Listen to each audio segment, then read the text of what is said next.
y'all doing? Just kidding. Hey y'all, welcome back to my YouTube channel. My name is Zora and I usually make movie and TV show commentary videos every single Saturday.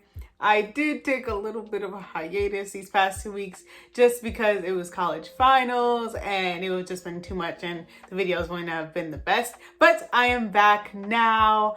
My last video was a movie commentary on 10 things I hate about you. And for this week's video, I'm going to be going in a different realm of movie TV show commentaries with the events of the past 2 weeks, as well as just the past few years, and especially the last year, in terms of dealing with police brutality in a much more visible way. I did feel as if I couldn't go back to posting just like normal content, and I wanted to do something a little bit more in the realm of like a video essay. So I hope you guys are okay with that, and if you guys do like this sort of format for my videos, maybe I'll do a few more in the future. So don't forget to like, comment down below what your thoughts on this topic is, subscribe, turn on your post notifications, all that good stuff. So let's get into the problem with cop shows and why I stopped watching them. Disclaimer, I am not trying to say that you are a bad quote ally if you watch these shows, if you actively enjoy these shows. I'm not saying that you're a bad Black person if you watch or enjoy these shows. These are just my opinions and why I stopped watching cop shows and why I think they're very detrimental. And I will not be at the foot of your bed scolding you for watching these shows and like publicly shaming you. That's not what this video is. This is just informative and my opinion. Before I get into the stuff, I just want to say that I will be linking resources down in the description of alternatives to policing in the United States, resources to help the victims of police brutality and their families, as well as the sources I'm using to argue my point in this video, and other resources if you want to learn more about what propaganda is and how it functions. So let's get into my background with cop shows. Now, I'm not trying to come off as like holier than thou than anyone. I grew up with cop shows like NCIS, Criminal Minds, Law & Order SVU were some of my favorite shows for years and years. I think I've seen most episodes of Law & Order SVU and Criminal Minds, especially up until a few seasons ago, and seen them multiple times. So, like, I can't remember like plot points. It was a really bad obsession looking back on it now, but I just wanted to, you know, state my problem with cop shows and how I feel they contribute to an overwhelming problem in the policing system. The turning point for me in terms of stop watching cop shows was around last year. I watched a video by Amanda BB, which I will definitely also link down below because it was a huge inspiration for this video, which was on propaganda. And I hadn't heard of the term for it until then, and so once I learned about it and started to like see cop shows and movies this way, I couldn't go back to watching them as just a casual viewer. Another influence for my video and my subsequent opinions on policing, cop shows, and all that stuff was the book The New Jim Crow by Michelle Alexander. Please don't make fun of me because I'm very late to reading this book. I'm here now though, and I've read all of it. So that book was really formative in me kind of building my opinion on the policing system, how it disproportionately affects Black and brown people, especially in terms of drugs. And so with all of that information, I haven't been able to see cop shows and movies in the same way. And I kind of just wanted to talk about that just because it's been making me very uncomfortable. And I feel like this is kind of the way I can contribute to the conversation in terms of like activism and stuff like that. Because, you know, activism can take many different forms. So let's get into the whole video. Let me get into a little bit of a background on cop TV just to like set the scene for y'all. And I'll be using the Color of Change study on cop shows and misrepresentation just to, you know, support my claims because I'm a scholar. But cop shows have really dominated primetime television, cable, streaming services alike. Some of the most popular and longest running shows on TV are cop shows. In cop shows, there was a big shift in how cops were portrayed prior to the 90s. Cops were more portrayed as often mishandling and like fumbling cases. But then as the 90s and 2000s came in, there was a shift and sort of glorifying prosecutors and cops. And now defense lawyers were the sleazy ones, and the defense lawyers were often portrayed by people of color. So the media's influence increases once your personal likelihood of encountering these sort of things decreases. So if you're a person who is less likely to encounter law enforcement in a negative light or just as a whole, you're going to believe in these depictions more because this is really going to be your only real exposure. And so the way that we develop this relationship is very important because the media, and especially cop shows, they serve as PR for a lot of cops, departments and all that stuff because they don't have their own like official PR team, but these cop shows absolutely service as that. So let me give you my little thesis, you know, putting on my scholar hat. This really is my substitute for having this discussion in a class. This is like my discussion board post, guys. Like, just let me have this moment. Though these TV producers may have not created these shows with the intention of perpetuating harmful and inaccurate portrayals of the criminal justice system, impact what overrides intention. Cop shows now intentionally spread propaganda that serves to influence audiences that the criminal justice system is one of a few, quote, bad apples instead of a rotten tree with rotten roots. Let me explain to y'all what parasocial interaction is because it really explains how we relate to characters.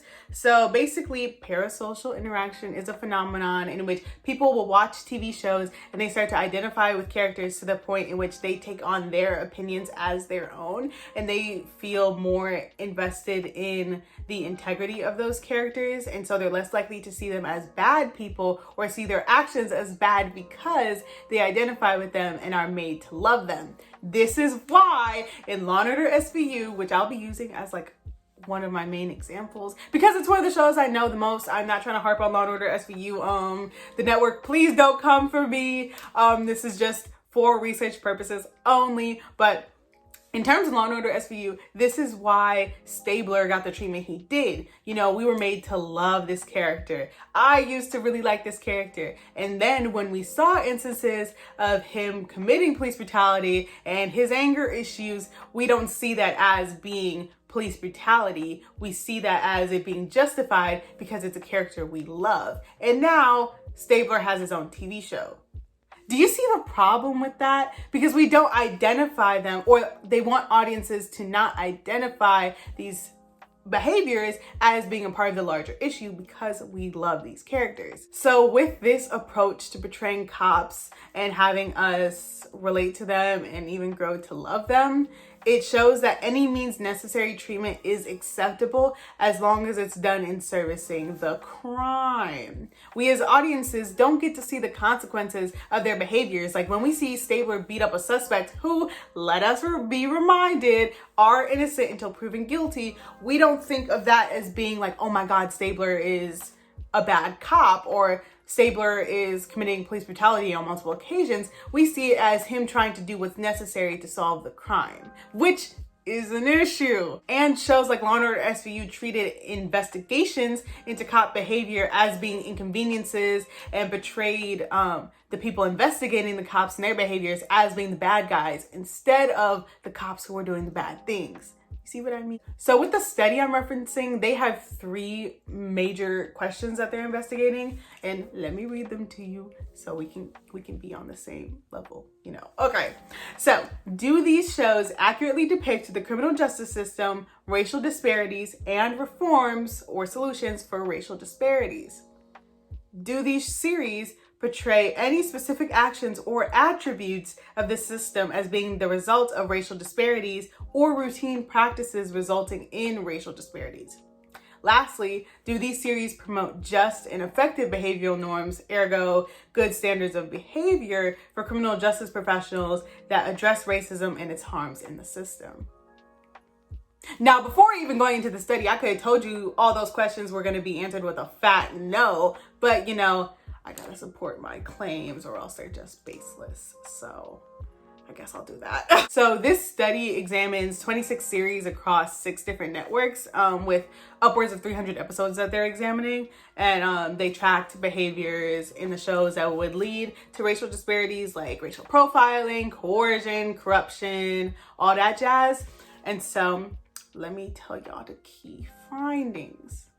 So most series depicted criminal justice professionals, which is important to note, extends beyond cops. So as we all should know at this point, the harm that the criminal justice system causes extends way beyond just cops. It extends to prosecutors, judges, all that jazz, FBI agents, which is why shows like Criminal Minds are also a problem. So let me get back to the quote, okay? Most series depicted criminal justice professionals' wrongful actions as routine, harmless, necessary, or even noble in pursuit of justice rather than problematic, harmful, counterproductive, or warranting judgment and accountability.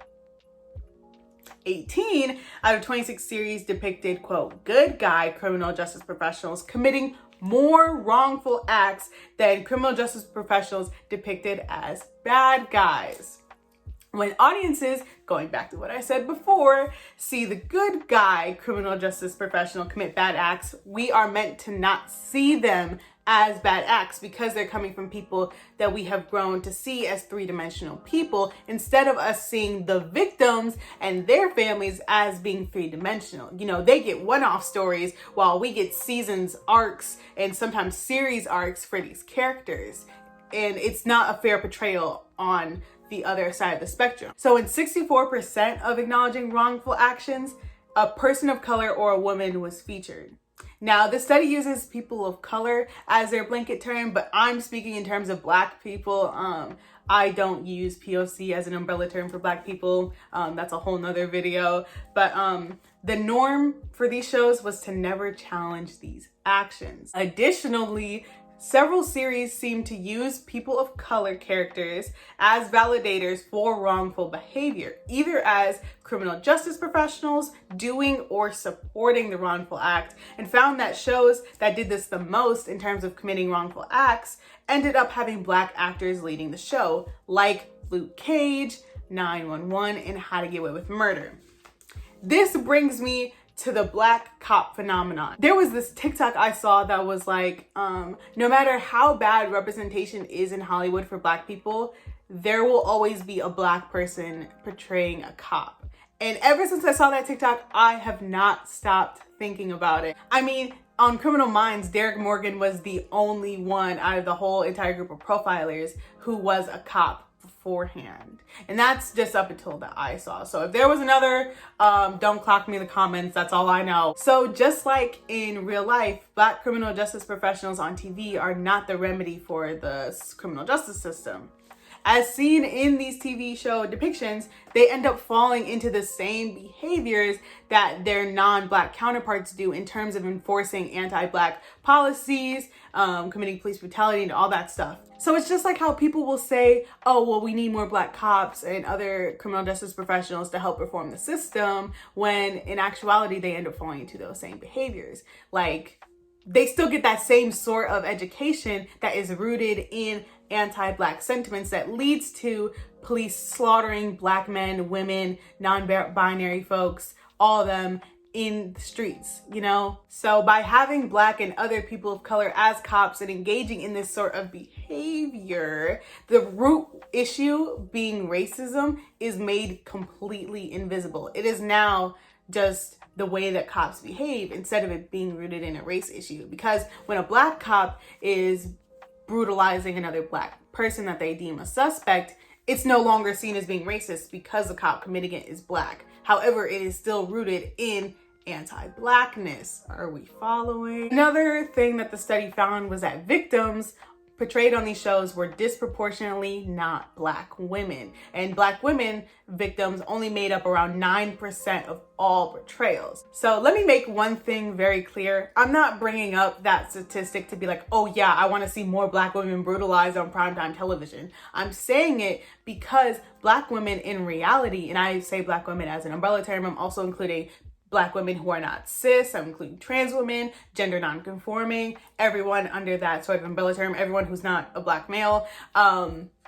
they are disproportionately more likely to fall victim to these sort of crimes. And so when they are erased from the narrative, that's also very harmful, because when our stories are not being told, awareness is not brought. And then when Black women end up coming forward with their stories, they're not believed, because the crimes that we see on television by far are committed against white women. So this study goes on to recommend ways for these cop shows to improve, ways that they can like fix their portrayals of cops. But I'm coming to the conclusion that I don't think that sort of reform, just like with the criminal justice system in real life, is gonna fix anything. I think that we as a society have progressed beyond the need for cop shows like this. They end up doing more harm than good. I don't think the solution to cop shows is to have more Black people in the writer's room. I think that it's that same ideology of saying that, oh, we need more Black criminal justice professionals. I think they sometimes will end up, well, in terms of the criminal justice system, they will absolutely end up contributing to the problem. But in terms of Black writers in the room, I don't think it's going to do much to change the portrayals, because the show's end goal is to serve as PR for real life cop departments. So I don't think that's the solution. After watching this video, if you're like, Zora, what show should I watch now if I can't watch these shows? Well, let me give you my recommendations. So if you watch these cop shows because you like the psychology aspect of it, I recommend following true crime YouTubers or documentaries, because I've come to realize that the key difference between true crime and crime shows is that once you start following true crime and start like learning more about cases, you learn very quickly that the criminal justice system very often fumbles, mishandles cases, and ends up leading to more brutality. There are very many examples to name that I will not get into, but if you know, you know. So if you want to see shows that show more of the opposite side of the criminal justice system, I recommend watching When They See Us on Netflix. It follows the aftermath and basically the whole entire story of the exonerated five. I personally haven't been able to finish the show just because of how like it's so exhausting, because you know it's true, and as a Black person it's very much like, damn, like this is really just like the whole thing is just very messed up and traumatizing. That's not, I shouldn't really be saying that if I'm going to recommend it, but it shows the opposite side if you still want that kind of format of a cop show. Lastly, if you just like the dynamics of these shows, I recommend literally any other show that follows the chosen family dynamic.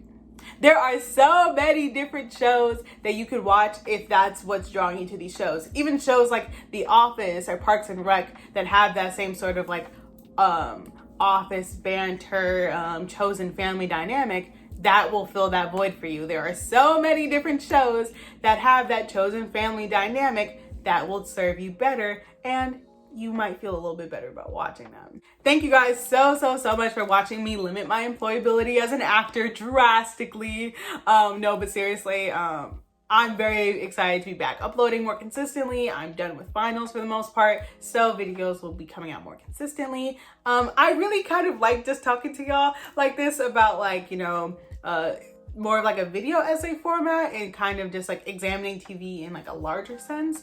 I think that's very cool and I like doing it. So let me know in the comments down below if you like this new sort of like format for videos. This will only come out more if you guys like it. I'm not gonna put out videos that y'all aren't gonna like. So don't forget to like, comment down below your opinions and how you feel about it. Subscribe, turn on your post notifications. Also follow me on Instagram and Twitter, because that's where I will be posting updates in terms of videos. Like I announced my hiatus over on those platforms, and so if you didn't see that, that's why. And I did promise in the last video that I will do a series video, so that will be coming in the following weeks. So I'll see you next time.